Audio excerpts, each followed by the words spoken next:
Okay, so it's 5 minutes past the hour. Probably should go ahead and start. Today we have 2 talks over awkward array, and then one over the columnar analysis tools. So sort of within this idea of dealing with columnar analysis.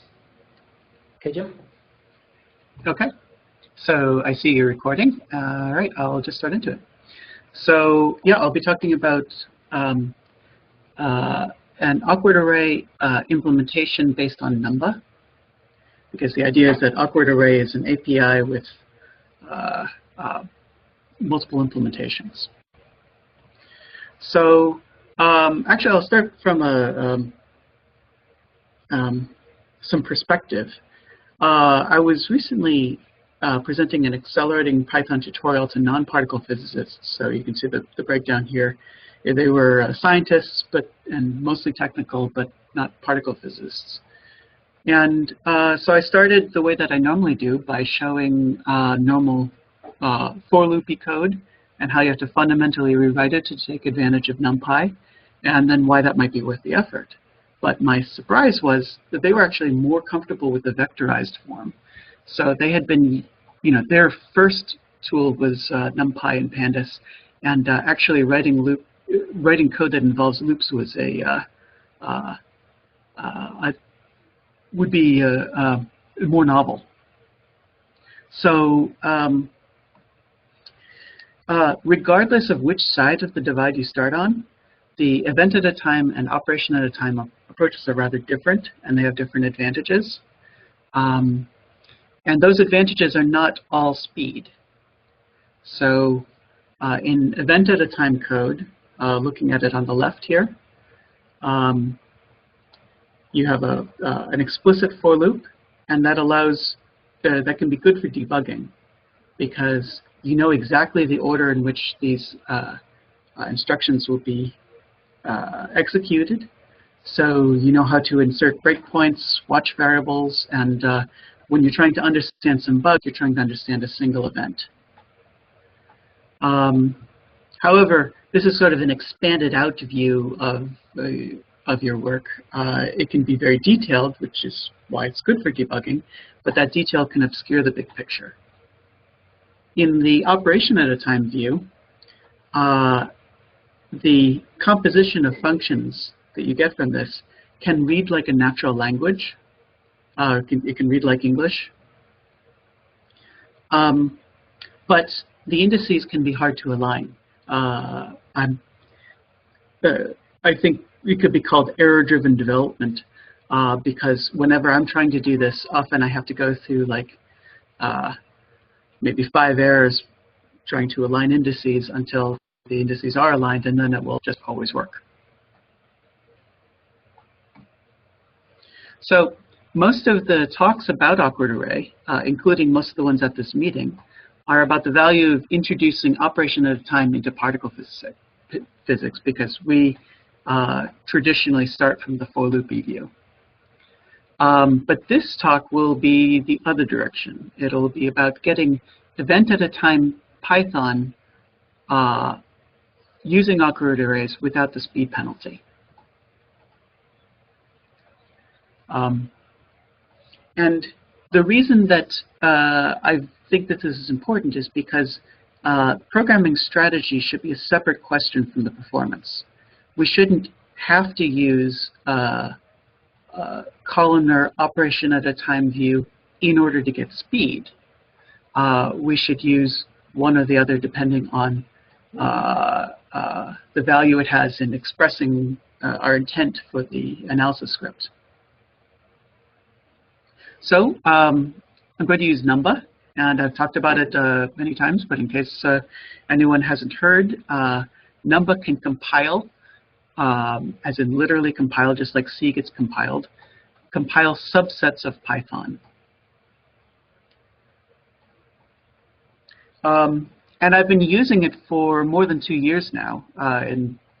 At first I was just putting it hidden inside of some function, but now I'm using it more and more as a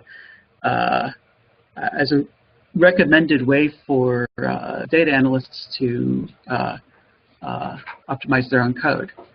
And so when I am talking about various accelerators, such as this recent tutorial, I always find the various methods based on Numba to be both the easiest and the fastest. So these are speed-ups of an example shot in the next on the next slide. So this is my example of the for looping code that that I used in these examples. I used it because it's not particle physics specific. This actually draws a fractal. And now I think about it, I probably should have included the pretty picture of the fractal it creates. But it's relevant because you notice that there's a break statement in it. This is an iterate until converged type of algorithm. This is the kind of algorithm that actually is quite a bit harder to express in the columnar way. This kind of algorithm is easier to express in for looping code, and also for that reason, GPUs are less of an advantage. For that reason. So this is the plain Python code that would make a fractal, and then as sort of just to make the point, to turn it into compiled code that runs 50 times faster, you put that one line at the beginning. So that's why I think this is such a big deal. Now, Numba actually can't accelerate all of Python, just subsets of it. And there are parts of Python that it cannot accelerate in this function. They happen to be outside of the for loops. And so it uses ordinary Python for those parts and then compiles the part that's in the for loop. So it's very user-friendly. By contrast, trying to do this in NumPy is, and therefore operation at a time calculations, is more difficult because this is an iterate until converged problem, in that you can't stop operating on the pixels that have finished. And then you have to do extra work to find out if they're finishing just now in this iteration or if they previously finished. And then at the end of all of the transformation, you only get 15 times faster.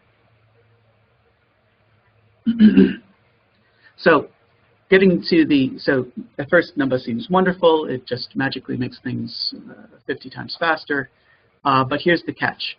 It can only accelerate the functions and data structures that it recognizes. And those are mostly numbers and arrays. And they must be statically typed. So all the types have to be known before execution.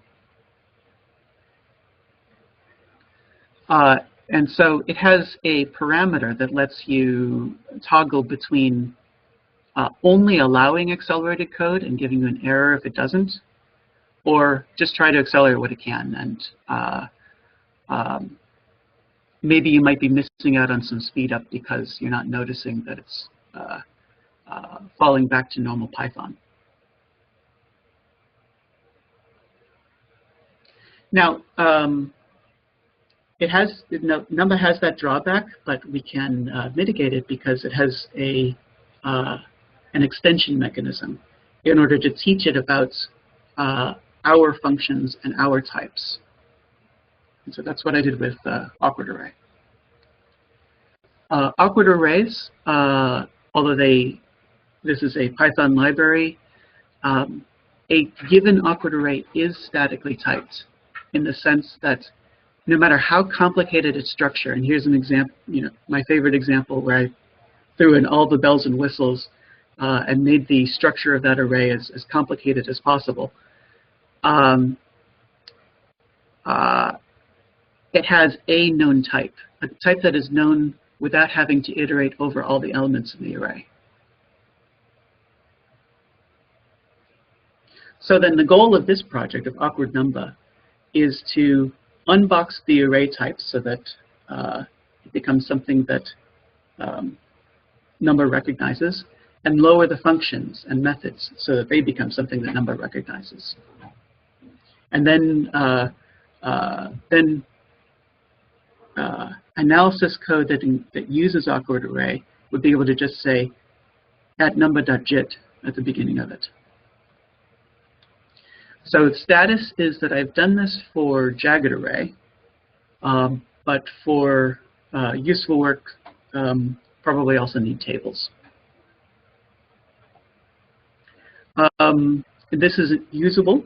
You can install it and use it. The important thing is to import awkward.numba before you try to use it in any numba. So here's a physics-motivated example. Actually, the only example code that I have in this talk. So this is the last topic. I make some plausible muons and jets. Here you see I'm randomly choosing the number of muons and the number of jets per event with Poisson distribution, and then generating PT8 and phi with reasonable-ish distributions. And I'm making more jets than there are muons per event on average. So I've made these random particles, and then what I'll be doing is I'll be computing masses of muon-jet pairs, using all of the pairs of muons and jets per event. And so awkward array has a method for this, cross. So you can take the muons, cross the jets, and this is a little uglier than it would be with tables. But if we have just only jagged arrays, this is how you can do it. And then the last line is the one that actually computes all of the masses. And that's all operation at a time. So first it has to expand out the array of muons and the array of jets into an array of muon-jet pairs, which is bigger.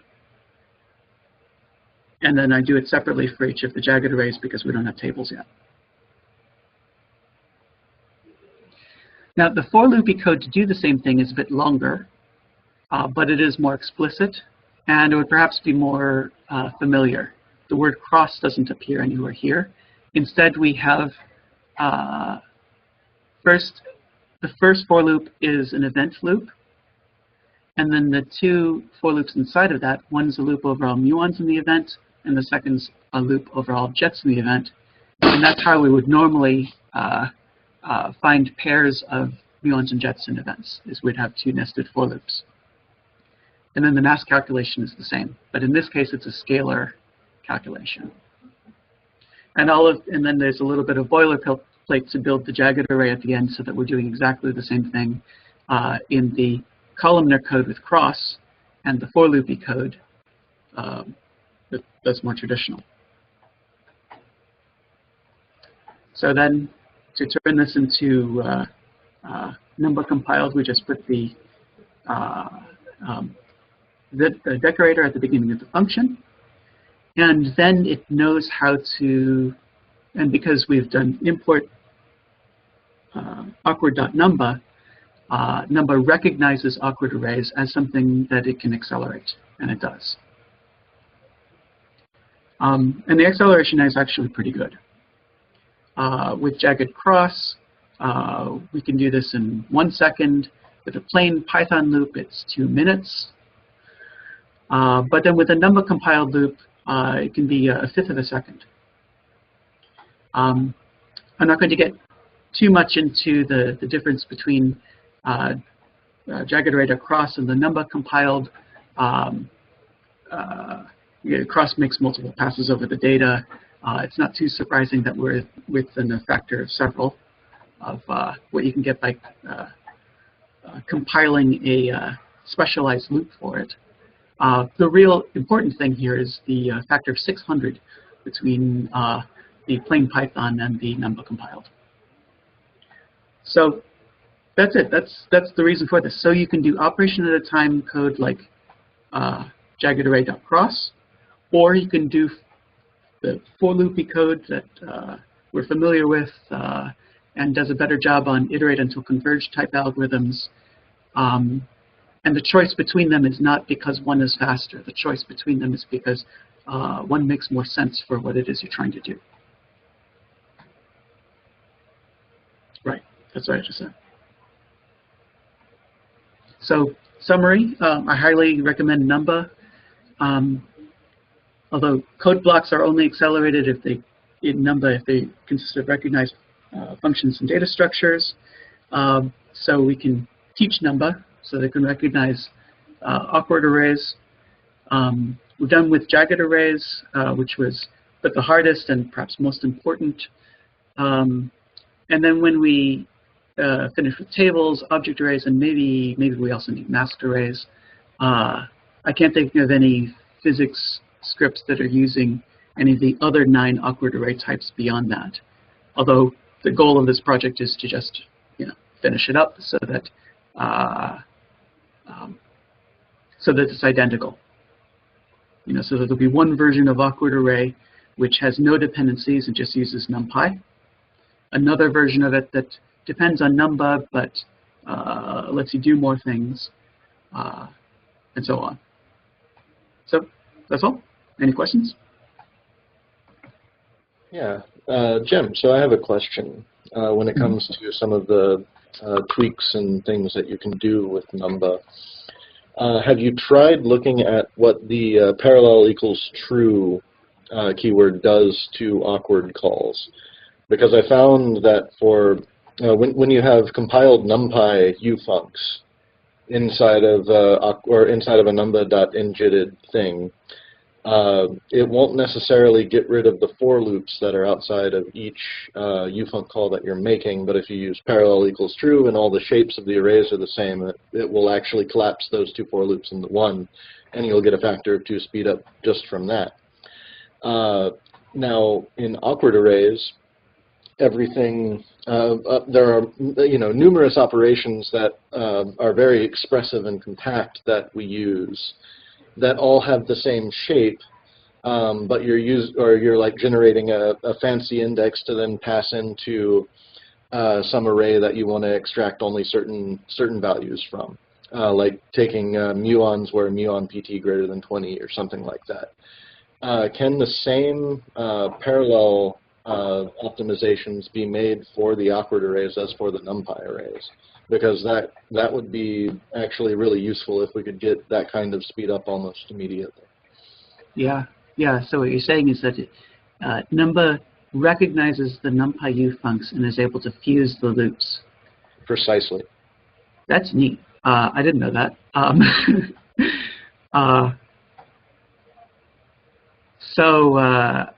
think that answers my question. So yeah, exactly.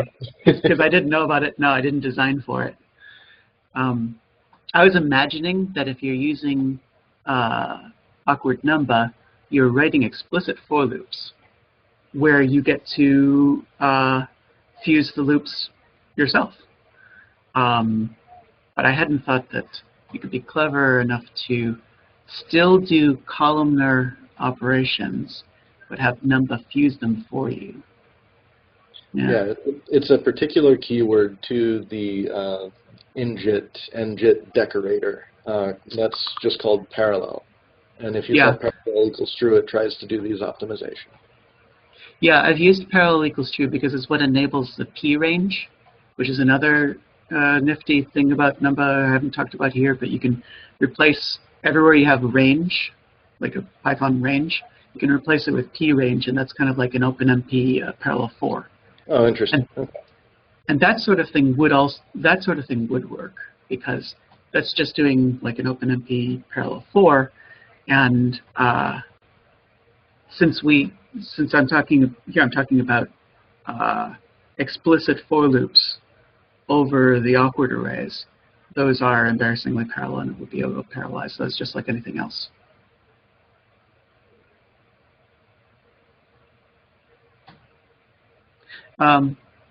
Although I don't know if it would know that it can do it without locks.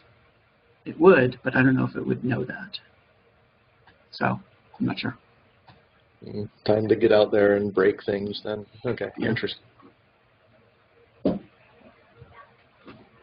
Other questions?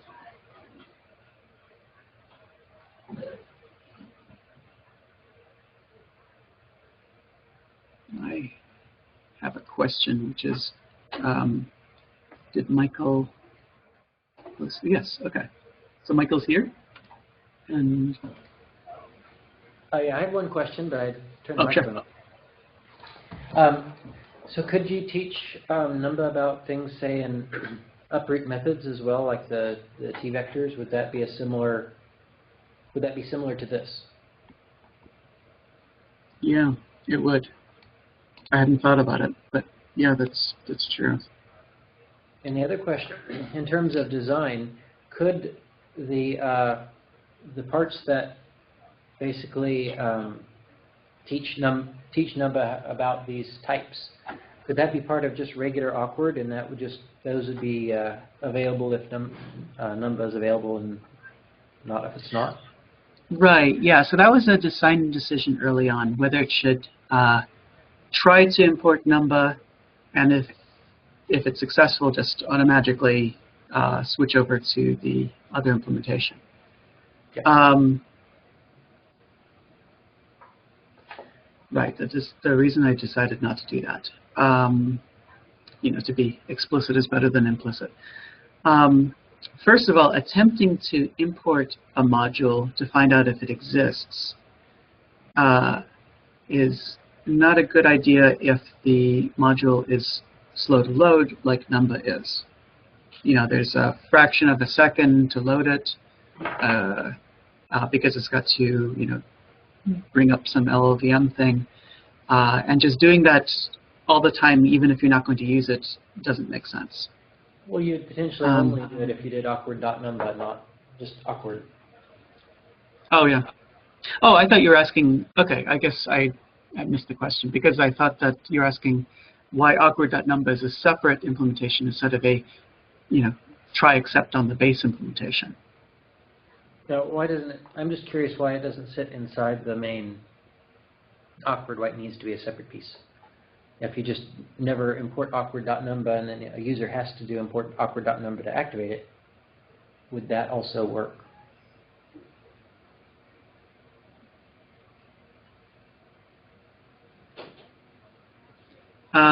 It wouldn't work because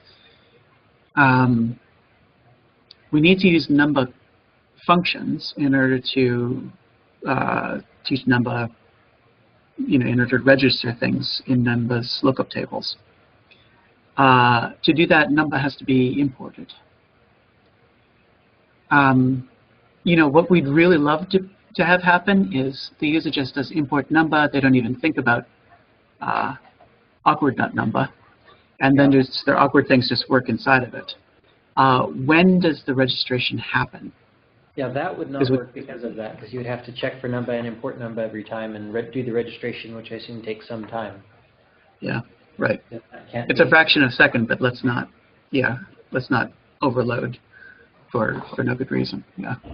Okay, I was just curious about the reasoning behind the two separate packages rather than one. I'm not saying it's bad that they are. I'm just curious. Okay. Right.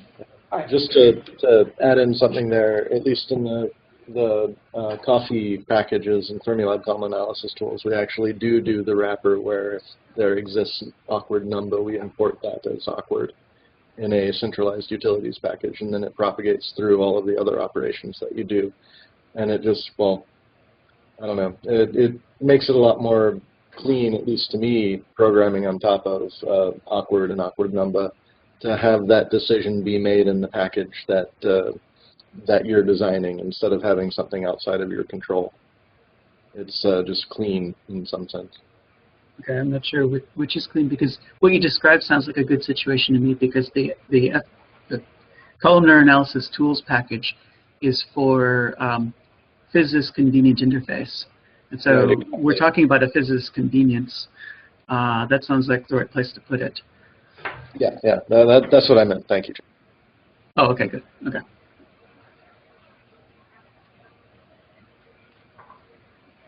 Okay, so let's move on. Okay, thanks. Thank you, Jim. Can everyone hear me okay? I can hear you. Okay, good. This is my first talk here, so of course I'm having microphone and slide uploading problems, but I think I'm all set now. Let me see if I can share my desktop.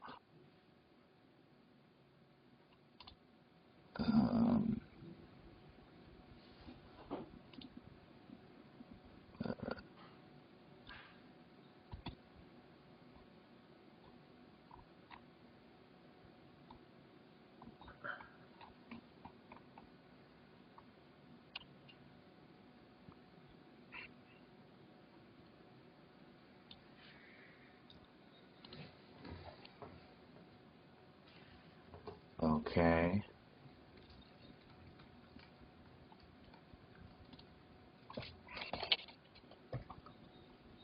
I think that's working. Is it showing up okay? Not quite yet. Is it at least trying? No sign of anything that I see. All right, let me see what I'm doing here. Usually, if you click share, I think, or you have to click the share on the window, depending on which system you're on. But sometimes you have to click a second time to get it to work. Oh, I see.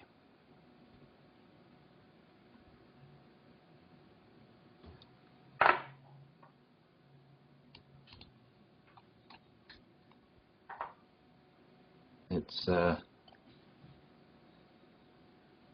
Let me try something else here. If you need, I can share the slides for you if you'd like.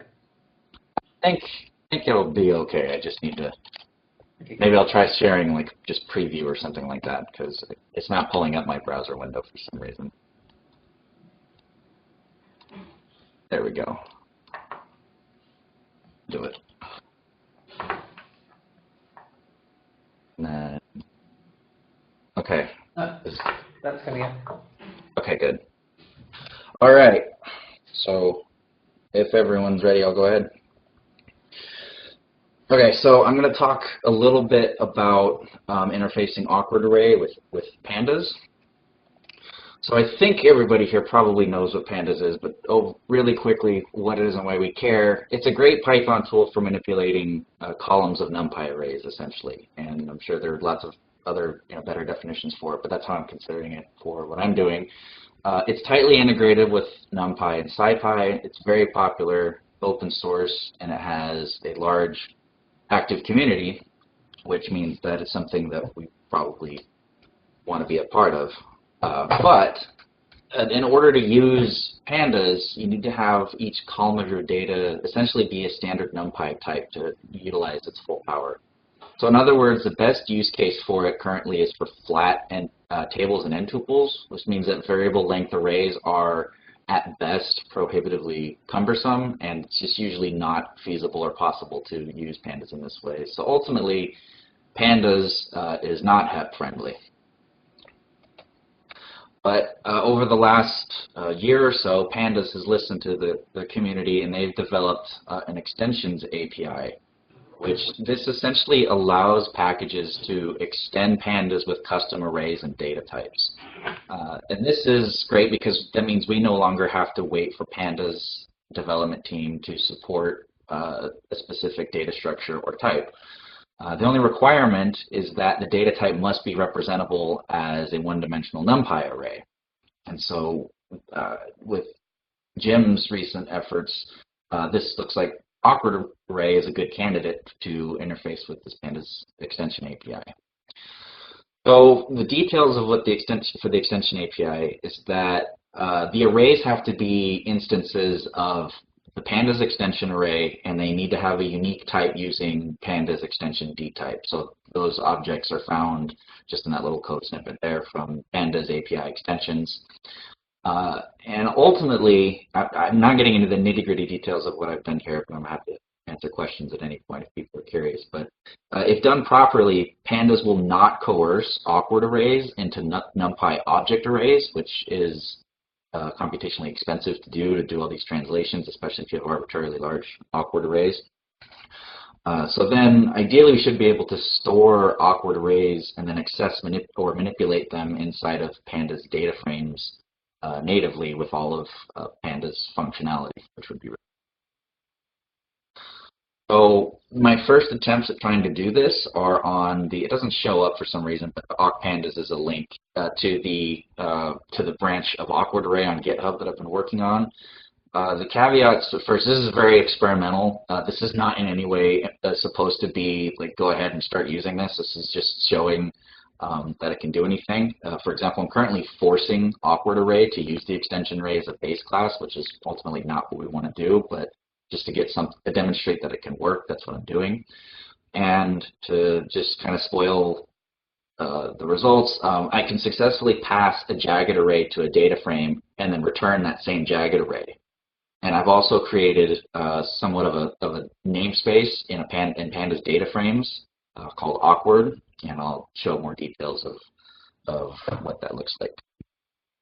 So using the same example that Jim pointed out in his talk recently, if you have this nasty looking nested array with dictionaries and all kinds of stuff in it, the one that's from the awkward array README, and in this awkward pandas test, you can make a data frame from that array, and it works just fine.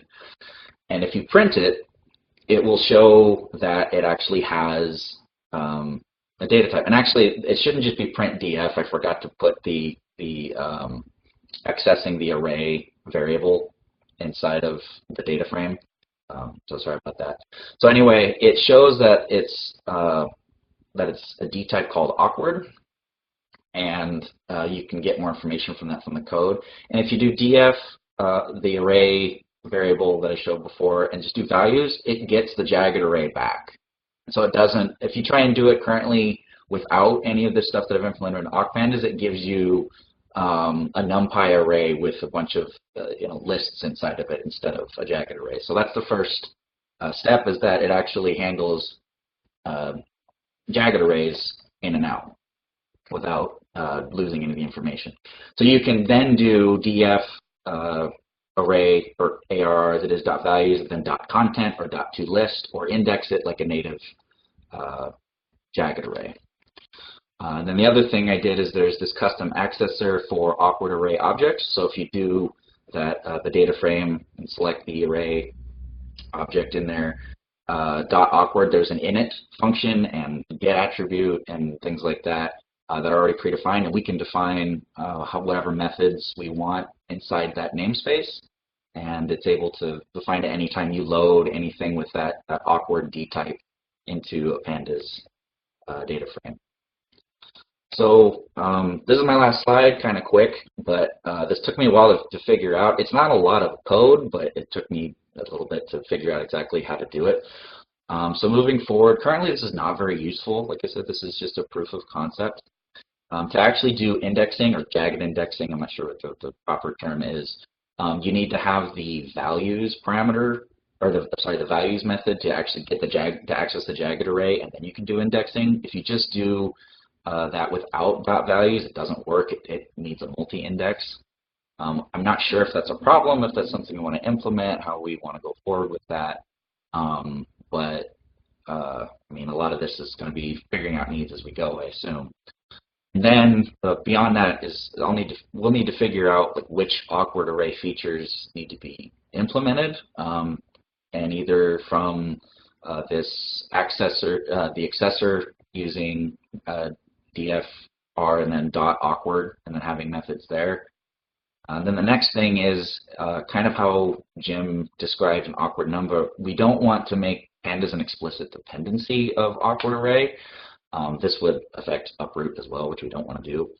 This could probably be done with using import awkward.pandas, and no pandas objects will be used unless that's explicitly imported. I spent a lot of time trying to play around with this and figure out how it might work, and I didn't get very far. But then again, I'm pretty new to this scope of a project.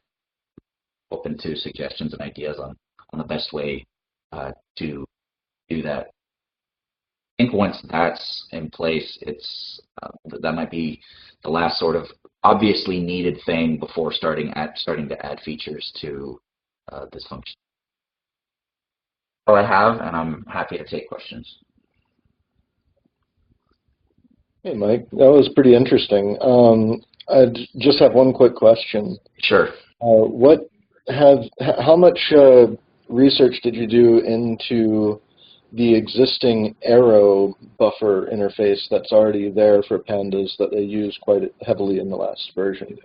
I know that just let me complete one thing. I know that you can get uncoerced memory contiguous arrays of even nested levels of jaggedness with PyArrow list arrays and things like that, and you can already directly convert that from jagged arrays. So it might be something to make things simpler or use existing interfaces in a better way. Yeah, I looked at that, and my approach to that was I kind of understand awkward array. I kind of understand pandas. I don't know anything about arrow and stuff like that. So I figured just working with 2 frameworks and seeing how they play together instead of adding a third one that I don't have any experience with was just a naive approach to do it. But yeah, I did notice there's a lot of stuff that interfaces with arrow that might be useful or might have ways forward, but I don't have any good insights as to whether or not that will or won't be good or better or worse or anything like that. But yeah, we very well could stand to gain more by using something like that as opposed to implementing this ourselves. Yeah, or go ahead, whoever was about. That was me, and I would say that that's different. First of all, I would say, Michael, this is awesome. I haven't seen this yet. The fact that you can get them in and out without ever creating Python objects is key. That's fantastic if you do that now. The arrow backing, as far as I know that it's the plan that arrow memory is going to become Pandas is going to be backed by arrow someday. And there is a not quite one-to-one translation from awkward arrays to arrow and back. And we have all those translation functions. That's neither better nor worse, it's different. The things that we have uniquely in awkward array are these operations, such as on this last slide, the colon, comma, colon 2. It's something that is beyond the scope of arrow. So, Indeed. yeah.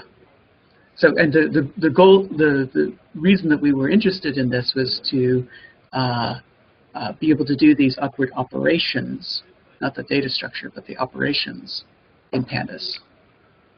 So, if we someday just go with the flow and Pandas is backing all of its data with arrow, and we're going to just not change that, but to still use that, we would still want a way to be able to do awkward operations on it. This problem that you have on the last slide, yeah, it's a bit of a problem. I can see why you can't or it would be difficult to overload the data frame's built-in get item. Yeah, I couldn't find a straightforward way to do that, and it always complained. Yeah. Everything that I found even online was just saying use a multi-index, which it probably would work, but it's not exactly what we want to do, I would think. So right. Yeah. In fact, I've got another tutorial that's contrasting multi-index to awkward operations. Oh. It's a different way of thinking about the same problem. Right. But, yeah, that's kind of my impression too. Yeah. But awkward operations. Can you send that presentation to me? I'd be interested. Sure, I'll do that. Awkward array, the multi-indexing would be difficult if you had like more than one particle species. Like if you have events that have an arbitrary number of electrons and an arbitrary number of jets. It goes against the model. For that, you would really want to have 2 data frames. That makes sense. So I don't know if for more detailed discussions, Jim, maybe I can come find you when you're at Fermilab sometime, and we can go over what would be more natural ways to implement stuff. Because I learned a lot about awkward array as I was doing this. I'm not a power user by any means, but I'm also not a power user of Pandas because, well, it didn't suit my purposes very well because it couldn't handle awkward structures. So I'm definitely learning a lot of this as I go. So okay. Yeah, I think that we insight. Might be able to solve the second problem on the last slide, might not be able to solve the first. And yeah, maybe the first isn't a problem? I don't know. Yeah, I couldn't come to a reasonable conclusion either. So, but yeah, the second one should not be a major problem. I just didn't come up with a smart way to do it yet. I'm assuming for the first one, it's really returning a series, and that's why you're stuck because you can't change the series. That's exactly it. Yeah. And then, for the second one, there's several potential ideas. I don't know. You might be able to do some sort of. You might be able to inject. I don't know what it's using that inheritance for. So.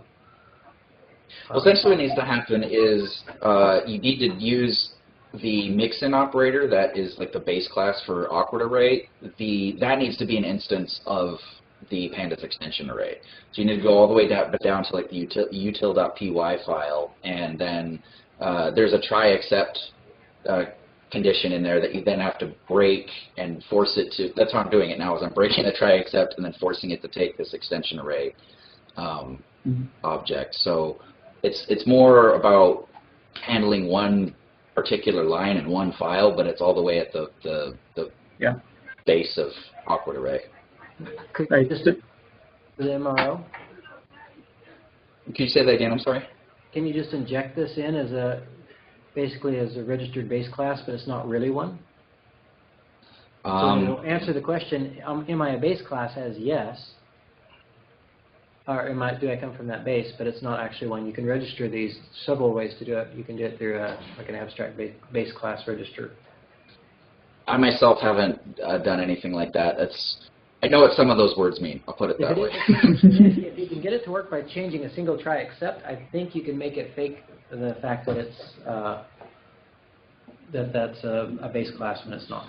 Right, but I wanted to do that. I mean, maybe what you're saying already does this, but I want to do that only if awkward.pandas is in scope or has been imported.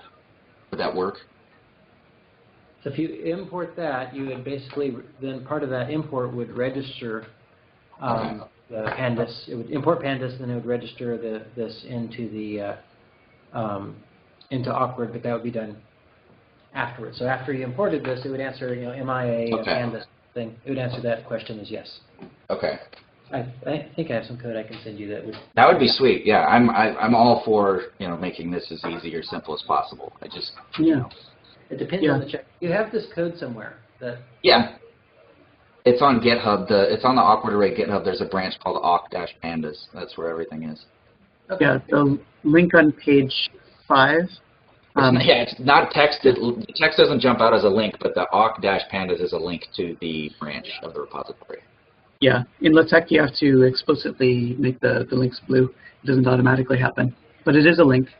Yeah. You can click on it. Yeah. Yeah. Henry, what you were suggesting sounded cleverer than what I had in mind, which is that you can change classes at runtime, and you can add a new base. But the trouble then is when do you add it? I think if we have a model where if you want to use awkward with Numba, you have to import awkward.numba. If you want to use awkward with pandas, you have to import awkward.pandas. And the imports, opting into that import statement at the beginning of your analysis script is what makes the magic happen. Yeah. I think that's fine as precedent for that. Okay. It's like matplotlib inline.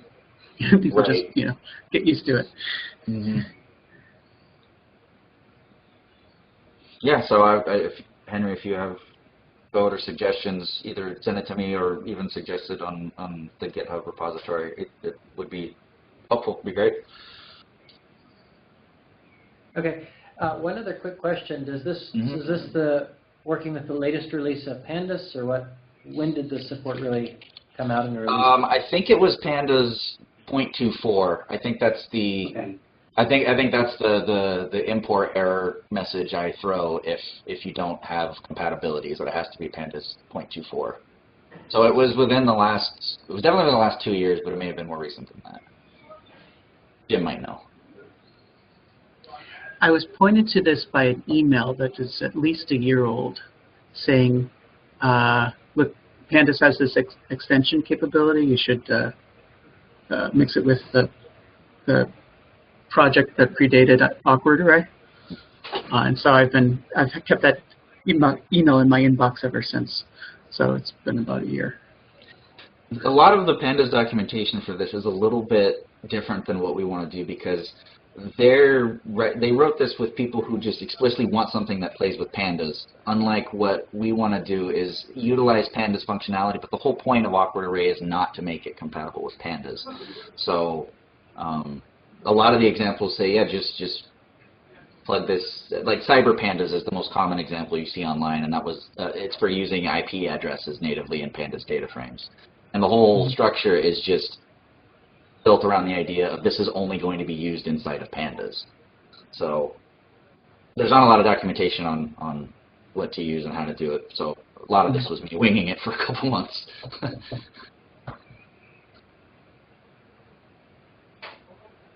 Okay. But what we'll get from this is that we can have a data frame of the events. And one column can be electrons, another column muons, another column jets. And then we'll still be able to do things like electrons cross jets. We might have to say dot values all over the place, though. Yeah, that's the only thing that I was just going to say, that we have to do dot values on everything. Right.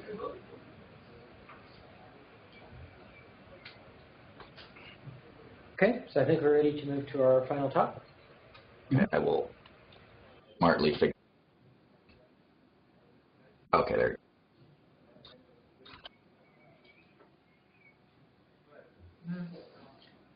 Okay, is my share coming through? I can see it. All right, cool. So I only have, 9 minutes here, so I'll try to be quick. But what I'm going to show you guys today is an overview of kind of what we're envisioning for the I just want to double check. Sorry, Yep. Jim, can you actually see his slides? I just have a gray box. I can see the slides. Okay, it must just be, it'll take a little while. Thanks. Keep I going. have a flashing blue page. You have a flashing white blue page. My entire video is just flashing blue. Wow. Okay. I only have a gray box. It's amazing. It's like seizure-inducing. Let me try restarting the share. Just bear with me, guys. All right. Oh, it came back. Perfect. Okay, it's working now. Still. Okay, Nick, you know what's going on here, so you can just hang out. All right. So I'm going to give an overview of what we're doing with the Coffee project, and I'm also going to go through a few demos of how all of this stuff fits together, so that you can see what writing code with the layers on top of awkward array and NumPy that we've generated actually looks like. So just to give a quick overview, so you all know the typical analysis workflow. We've got our detector, recorded detector data in simulation that goes through reconstruction algorithms. We run analysis software to get plots. The left is fairly highly regimented and kept care of very, very closely, whereas the right is almost per university group, and there's lots of wild variation to achieve similar goals. And one of the things that we would like to go after with the Coffee project is to provide a framework to reduce the amount of wild variation while still achieving everyone's goals, or at least for a large majority of analysis, all by using awkward array and array programming concepts, and also the the scientific Python stack to make it easily Googleable and easy to get students ramped up, for instance. So that leads us to the parts of the project. And you can read through this. You can go to our GitHub on the top right, and Nick Smith made a very nice overview of the project as well at how, and you can click on that link on the bottom right. What we're going to talk about today is not even so much the delivery of the columns, but really how do you write fast and understandable columnar analysis code with all of this stuff. All of the other pieces that have been cleverly named as part of the coffee drinking process are something that we're still filling in, but we have various prototypes of, and you can ask Matteo, Ali, Nick, or myself about that. Getting on with it, what does our ecosystem look like? So of course we use NumPy and awkward array as the most fundamental pieces of this, along with uproot. Probably the most major piece that we've added on is in addition are the lookup tools and the histogramming and the plotting facility on top of that. And you can see that there are other tools in progress out there, including Boost Histogram, Agast, and then this NPL-HEP idea that Nick is contributing to, that may replace all of these pieces inside of Fermilab column analysis tools as they are right now. These pieces and parts are here in order to provide functionality that is not currently there. But as you can see, it all fits together still in the end. And so as this evolves and all of these packages that are currently in gray become more mature, we can simply substitute them in as a stub and change it to a stub inside of Fermilab column analysis tools, for instance, or make it a completely factorized package.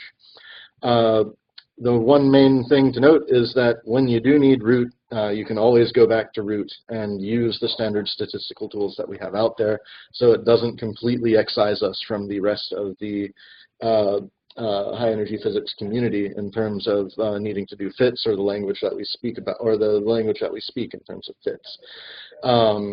And we'll keep a watch on all of these other packages, and we'll integrate those, but we'll show you what we have as of today. Just to go through the code factorization real quick.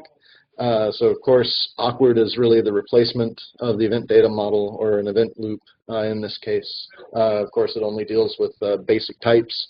So we don't have class, or we don't really have classes, but you can sort of get to a structure of array class sort of representation with the awkward tables.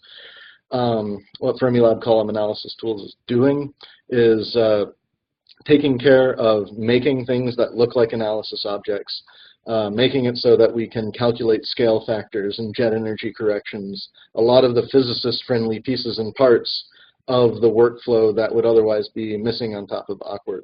And they can, largely it's a bunch of fairly thin layers, just making it a more syntactical sugar than anything else. But there are other more major pieces, like the histogramming, of course, and the lookup tools that required quite a bit of infrastructure to be put in place in order to get it working right.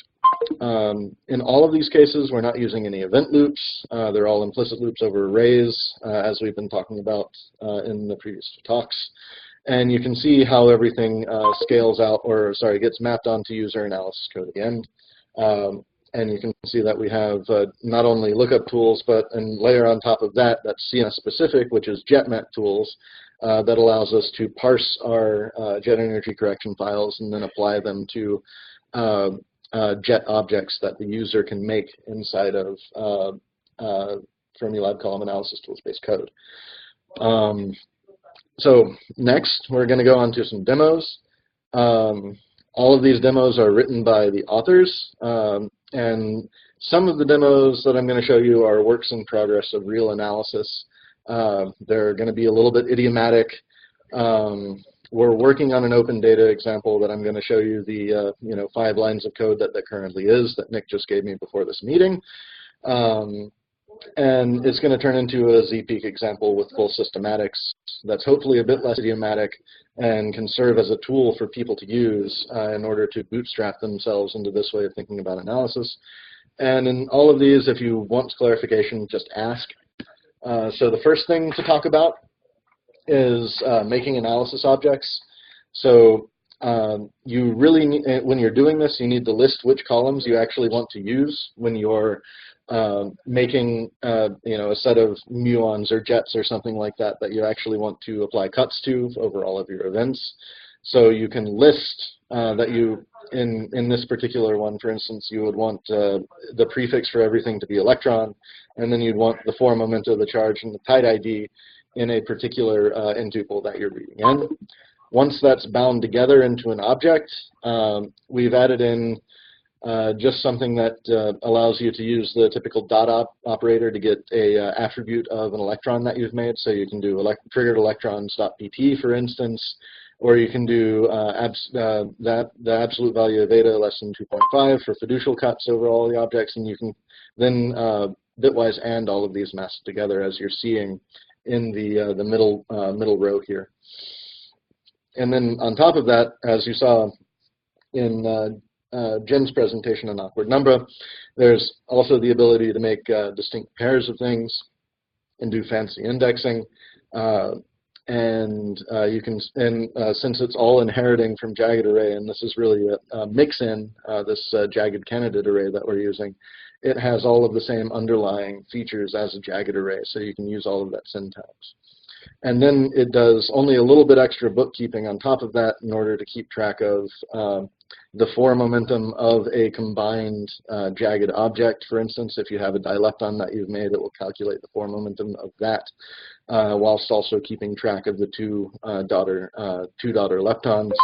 And so you can make selections on either of the leptons by asking for the, and this is, I'm sorry, this is old syntax at this point, but by asking for either the first or the second daughter, and then you can again ask for the PT if you wanted to make sure that one of the leptons is leading in this case.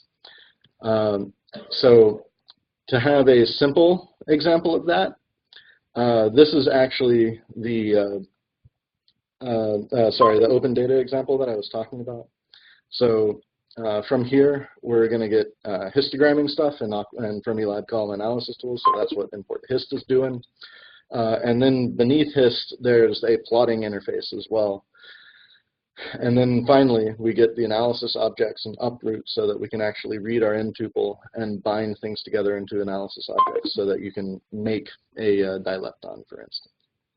So let's go ahead and load that up. And this is actually running at the LPC. Yep. And then all we're going to do for this one is load in this double mu part data set, which I have copied currently to local, or to being local at the LPC with xroot dcopy. If you wanted to access it through EOS Public or CERN EOS Public, you could, and it will read it. It just takes much longer. And then we define a histogram. So we have the number, or we're just going to make the dilepton mass as a the dilepton mass plot, and we'll see a z-peak and the j size and upsilons. And then we iterate over the chunks of the file 500,000 events at a time. And in each, or within each of those 500,000 event steps, we take all of the muon, PT, eta, phis, masses, and charges, and bind them together into a muon structure of arrays object. And then that allows us to then go through and cut and make sets of distinct dilepton pairs, and finally plot the mass of all those dilepton pairs that we do select. So we'll go ahead and run that, and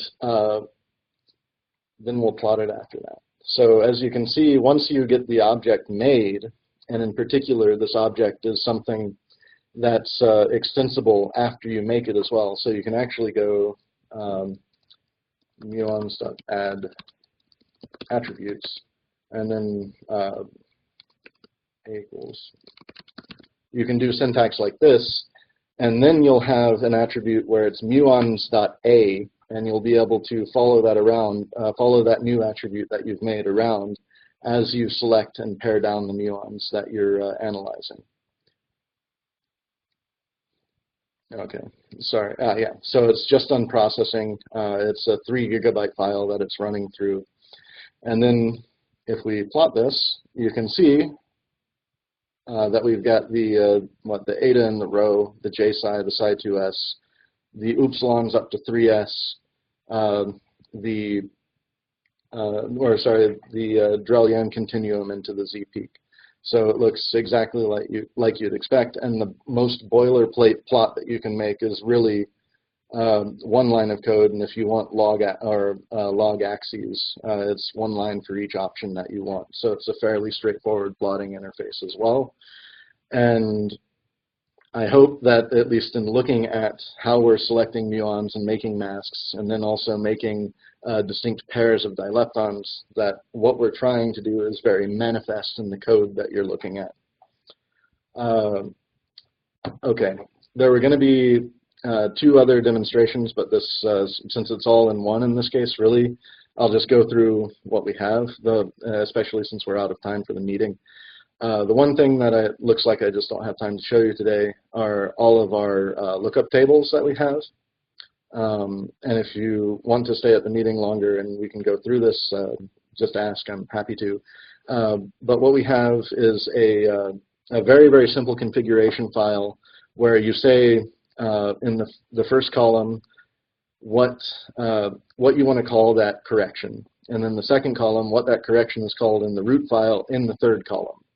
So you can rename things piecewise, or you can use the star wildcard to just import every single correction that's, every single histogram or graph that's inside a root file that you pass to be converted into a lookup table.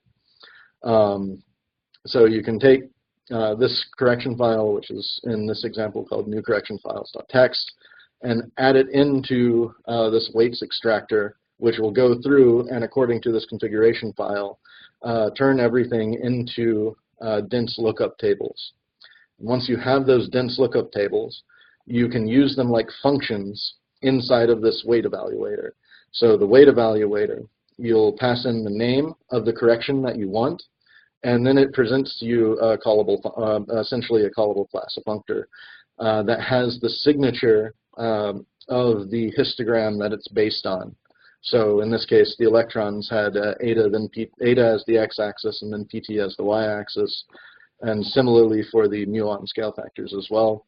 And you pass in a column of etas and a column of pts for your electrons, and you get out a column of scale factors with the same shape as the electrons that you, as the electron feature columns that you passed in. And not only that, but if you're using the jagged or the jagged candidate array, you can assign it as a new attribute to those electrons, and then after that you can use electrons new .sf. So it allows for very, very easy bookkeeping of all of those, very, very easy bookkeeping of any new attribute that you would like to add. You can also do it through this add attributes syntax that I was showing you earlier in the Jupyter Notebook. We'll not do the demo on that right now, but if you're interested, I can show you a fully worked out version of how you would do that in an analysis of jagged arrays. And you saw the very quickly the most basic plotting that we can do, but you can do things that are much more complicated than that. You can also make very complex and nice to look at stack plots. And more importantly, if you want to know how to make a particular kind of plot, it's very, very easy to Google it. Many people have been hacking at matplotlib in style for quite a long time right now, so everything's very accessible out there. Where did I put it? Okay, if you'll allow me a moment, I can at least show you what what a stack plot looks like, for instance.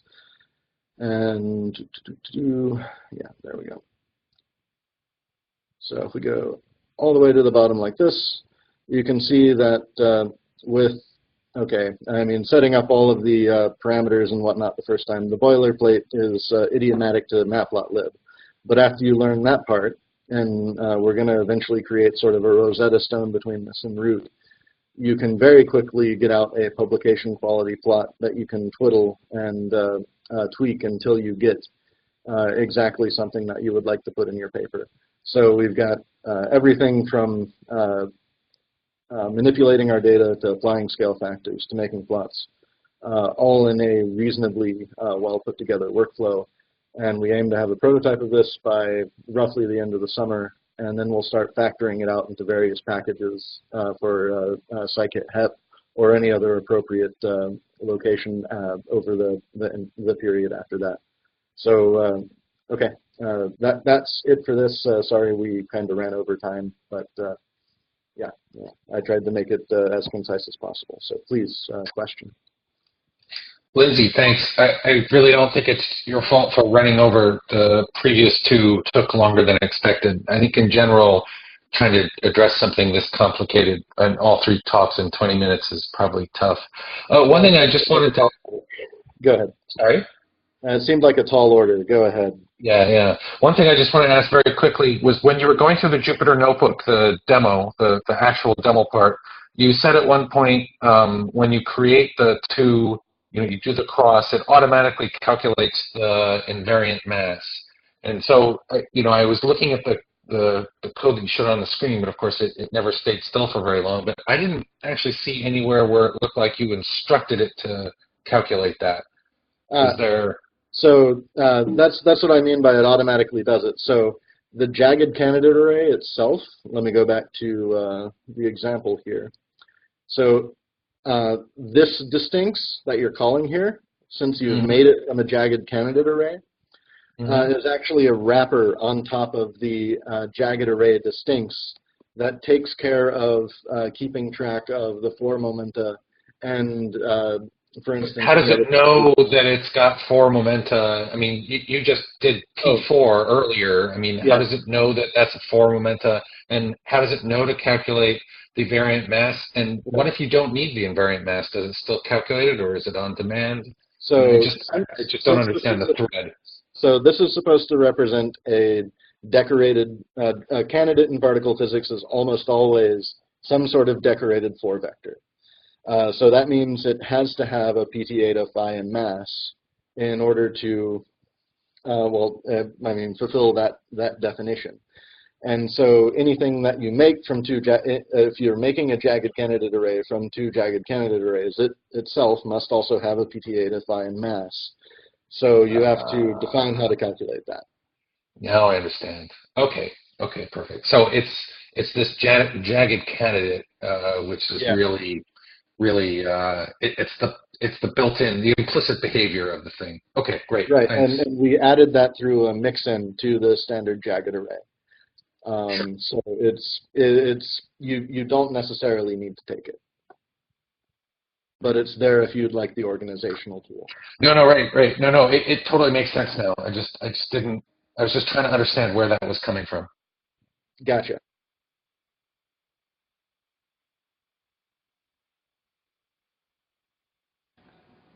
Okay, do we have any other questions?